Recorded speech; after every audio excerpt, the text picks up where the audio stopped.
Hi friends, welcome back to Sushmita Jai Kannada vlogs. ನಾನು ಸುಷ್ಮಿತಾ ಜೈ. ನನ್ನ ಇವತ್ತಿನ ವಿಡಿಯೋ ಬಂದುಬಿಟ್ಟು ಗ್ರೀನ್ ಕಲರ್ ಚಿಕನ್ ಗ್ರೇವಿ ಯಾವ ರೀತಿ ನಾವು ಮಾಡ್ಕೋಬೋದು ಅನ್ನೋದನ್ನು ಇವತ್ತಿನ ವಿಡಿಯೋದಲ್ಲಿ ನಾನು ನಿಮ್ಮ ಜೊತೆ ಶೇರ್ ಮಾಡ್ಕೊಳ್ತಾ ಹೋಗ್ತಾ ಇದ್ದೀನಿ. ಸೊ ಈ ಗ್ರೇವಿನ ನಾವು ತುಂಬ ಈಸಿಯಾಗಿ ಮಾಡ್ಕೋಬೋದು. ಅದು ಹೇಗೆ ಅನ್ನೋದನ್ನು ಈ ವಿಡಿಯೋದಲ್ಲಿ ನಾನು ನಿಮ್ಮ ಜೊತೆ ಶೇರ್ ಮಾಡಿದ್ದೀನಿ.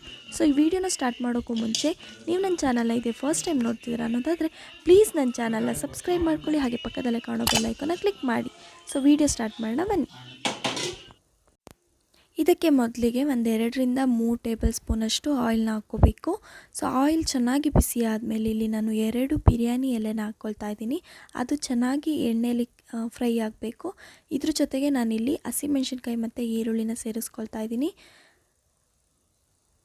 ಇವೆರಡನ್ನೂ ಸೇರಿಸ್ಕೊಂಡು ಚೆನ್ನಾಗಿ ಫ್ರೈ ಮಾಡ್ಕೋಬೇಕು. ಗೋಲ್ಡನ್ ಬ್ರೌನ್ ಕಲರ್ ಬರೋವರೆಗೂ ಚೆನ್ನಾಗಿ ಇದನ್ನು ನಾವು ಎಣ್ಣೆಯಲ್ಲಿ ಫ್ರೈ ಮಾಡ್ಕೋಬೇಕು.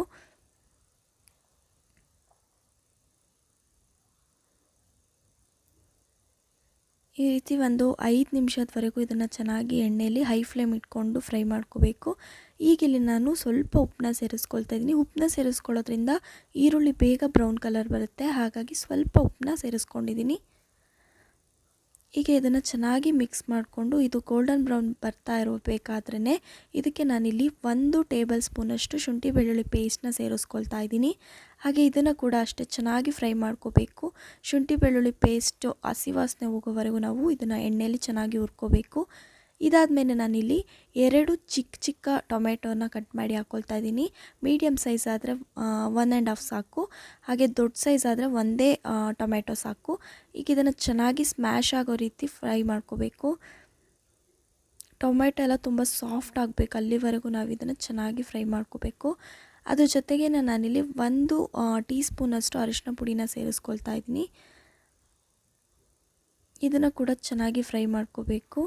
ಎಷ್ಟು ನಾವು ಫ್ರೈ ಮಾಡ್ಕೊಳ್ತೀವೋ ಅಷ್ಟು ಚೆನ್ನಾಗಿ ಗ್ರೇವಿ ಟೇಸ್ಟ್ ಆಗುತ್ತೆ. ಸೊ ಹಾಗಾಗಿ ಆದಷ್ಟು ಚೆನ್ನಾಗಿ ಫ್ರೈ ಮಾಡ್ಕೋಬೇಕು. ಈ ರೀತಿ ಟೊಮೆಟೊ ಎಲ್ಲ ತುಂಬ ಸಾಫ್ಟ್ ಆಗೋವರೆಗೂ ಈ ರೀತಿ ಚೆನ್ನಾಗಿ ಅದನ್ನು ನಾವು ಸ್ಮ್ಯಾಶ್ ಮಾಡ್ಕೋಬೇಕು. ಈಗಿಲ್ಲಿ ಇದು ಚೆನ್ನಾಗಿ ಸ್ಮ್ಯಾಶ್ ಆಗಿದೆ, ನೋಡ್ಬೋದು ಈ ರೀತಿ ಆಗಬೇಕು. ಈಗಿಲ್ಲಿ ನಾನು ಚಿಕನ್ನ ಮ್ಯಾರಿನೇಟ್ ಮಾಡಿ ಇಟ್ಕೊಂಡಿದ್ದೆ. ಸಾಂಬಾರು ಸೊಪ್ಪು, ಹಸಿಮೆಣಸಿನ್ಕಾಯಿ, ಚಕ್ಕೆ, ಲವಂಗ, ಅನಾನಸ್ ಮೊಗ್ಗು ಹಾಗೆ ಸ್ವಲ್ಪ ಉಪ್ಪನ್ನ ಹಾಕ್ಬಿಟ್ಟು ಮಿಕ್ಸಿಯಲ್ಲಿ ಪೇಸ್ಟ್ ಮಾಡಿಕೊಂಡು ಅದನ್ನು ಚಿಕನ್ ಜೊತೆ 1 ಗಂಟೆ ಮ್ಯಾರಿನೇಟ್ ಮಾಡಿ ಇಟ್ಟಿದ್ದೆ. ಸೊ ಚಿಕನಲ್ಲಿ ನಾವು ಆಲ್ರೆಡಿ ಉಪ್ಪು ಹಾಕಿರೋದ್ರಿಂದ ಗ್ರೇವಿಗೆ ಸ್ವಲ್ಪ ನೋಡ್ಕೊಂಡು ಉಪ್ಪು ಹಾಕ್ಕೋಬೇಕು. ಅದರಲ್ಲೇ ಮಸಾಲೆಯಲ್ಲಿರೋ ಇದನ್ನು ಎಕ್ಸ್ಟ್ರಾ ಗ್ರೇವಿಗೆಲ್ಲ ಸ್ವಲ್ಪ ನೀರು ಹಾಕ್ಬಿಟ್ಟು ಅದು ನೀರನ್ನು ಸ್ವಲ್ಪ ಅದಕ್ಕೆ ಸೇರಿಸ್ಕೊಂಡಿದ್ದೀನಿ. ಇವಾಗ ಚೆನ್ನಾಗಿ ಇದನ್ನು ಮಿಕ್ಸ್ ಮಾಡಿಕೊಡ್ಬೇಕು. ಎಷ್ಟು ನೀರು ಬೇಕೋ ಅಷ್ಟನ್ನು ಸೇರಿಸ್ಕೊಂಡು ಈ ರೀತಿ ಚೆನ್ನಾಗಿ ಒಂದು ಸಲ ಮಿಕ್ಸ್ ಮಾಡ್ಕೋಬೇಕು. ಹಾಗೆ ನಾವು ಈ ಚಿಕನಲ್ಲಿ ಉಪ್ಪು ಹಾಕಿದ್ದೀವಿ, ಹಾಗಾಗಿ ನೋಡಿಬಿಟ್ಟು ಉಪ್ಪು ಹಾಕ್ಕೋಬೇಕು. ಈ ರೀತಿ ಚೆನ್ನಾಗಿ ಮಿಕ್ಸ್ ಮಾಡಿಕೊಡ್ಬೇಕು. ಚಿಕನ್ಗೆ ಮಸಾಲೆ ಎಲ್ಲ ಹೊಂದ್ಕೊಳ್ಳೋ ರೀತಿ ನಾವು ಮಿಕ್ಸ್ ಮಾಡ್ಕೋಬೇಕಾಗತ್ತೆ. ಸೊ ನೋಡ್ಬೋದು ಎಷ್ಟು ಬೇಕಷ್ಟು ನೀರು ಹಾಕ್ಕೊಂಡಿದ್ದೀನಿ ನಾನಿಲ್ಲಿ. ಹಾಗೆ 1/4 ಟೀ ಸ್ಪೂನಷ್ಟು ನಾನಿಲ್ಲಿ ಕಸೂರಿ ಮೇಥಿನ ಸೇರಿಸ್ಕೊಂಡಿದ್ದೀನಿ. ಇದನ್ನು ಈಗಲೇ ಹಾಕ್ಕೋಬೇಕು, ಲಾಸ್ಟಿಗೆ ಹಾಕ್ಕೊಂಡ್ರೆ ಚೆನ್ನಾಗಿರಲ್ಲ ಫ್ಲೇವರು. ಕುದಿಯೋಕ್ಕಿಂತ ಮುಂಚೆನೇ ಹಾಕ್ಕೊಂಡ್ರೆ ಫ್ಲೇವರ್ ಚೆನ್ನಾಗಿರುತ್ತೆ. ಈ ರೀತಿ ಚೆನ್ನಾಗಿ ಮಿಕ್ಸ್ ಮಾಡ್ಕೋಬೇಕು. ಮತ್ತು ಹಾಗೆ ನಾನಿಲ್ಲಿ 1/4 ಟೀ ಸ್ಪೂನಷ್ಟು ಅಚ್ಚ ಪುಡಿ ಸೇರಿಸ್ಕೊಳ್ತಿದ್ದೀನಿ. ಖಾರ ಕಮ್ಮಿ ಇದೆ ಹಾಗಾಗಿ. ಹಾಗೆ 1 ಟೇಬಲ್ ಸ್ಪೂನಷ್ಟು ನಾನಿಲ್ಲಿ ಚಿಕನ್ ಮಸಾಲಾನ ಸೇರಿಸ್ಕೊಳ್ತಿದ್ದೀನಿ. ಇದು ನಿಮಗೆ ಆಪ್ಷನಲ್, ಬೇಕಾದರೆ ಸೇರಿಸ್ಕೋಬೋದು, ಟೇಸ್ಟ್ ಚೆನ್ನಾಗಿರುತ್ತೆ, ಹಾಗಾಗಿ ನಾನಿಲ್ಲಿ ಸೇರಿಸ್ಕೊಂಡಿದ್ದೀನಿ. ಮತ್ತೊಂದು ಸಲ ಚೆನ್ನಾಗಿ ಮಿಕ್ಸ್ ಮಾಡ್ಕೋಬೇಕು. ತುಂಬ ಮಿಕ್ಸ್ ಮಾಡಬಾರ್ದು, ಚಿಕನ್ ಎಲ್ಲ ಬೆಂದ್ಬಿಟ್ಟು ಒಡೆಯೋ ಥರ ಆಗಿಬಿಡುತ್ತೆ.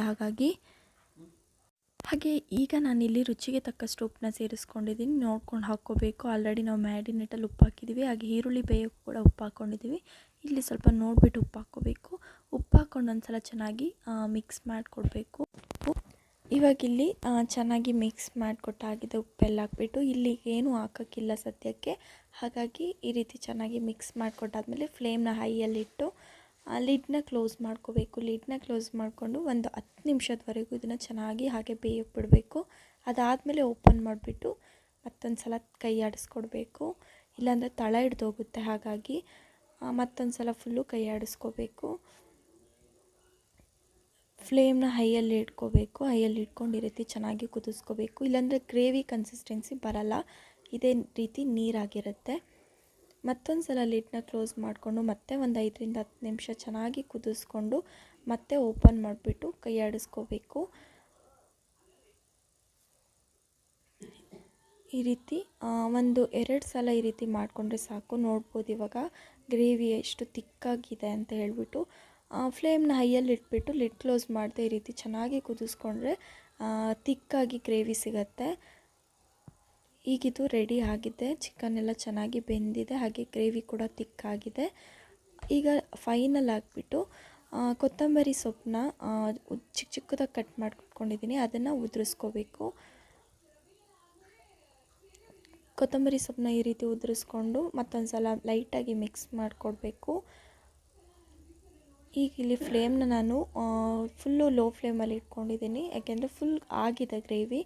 ಅದಕ್ಕೆ ಕೊತ್ತಂಬರಿ ಸೊಪ್ಪನ್ನ ಹಾಕ್ಬಿಟ್ಟು ಇವಾಗ ಫ್ಲೇಮ್ನ ಆಫ್ ಮಾಡಿಬಿಟ್ಟು ಆಮೇಲೆ ಲೆಮನ್ನಾಗಿ ಸ್ಕ್ವೀಸ್ ಮಾಡಿ ಚೆನ್ನಾಗಿ ಹಾಕ್ಕೋಬೇಕು. ನಾನಿಲ್ಲಿ ಹಾಫ್ ಲೆಮನ್ ಹಾಕ್ಕೊಂಡಿದ್ದೀನಿ. ಸೊ ನೋಡ್ಬೋದು, ಇಷ್ಟೇ. ತುಂಬ ಈಸಿಯಾಗಿ ತುಂಬ ಬೇಗನೆ ಮಾಡ್ಕೊಳ್ಳುವಂತಹ ಒಂದು ರೆಸಿಪಿ.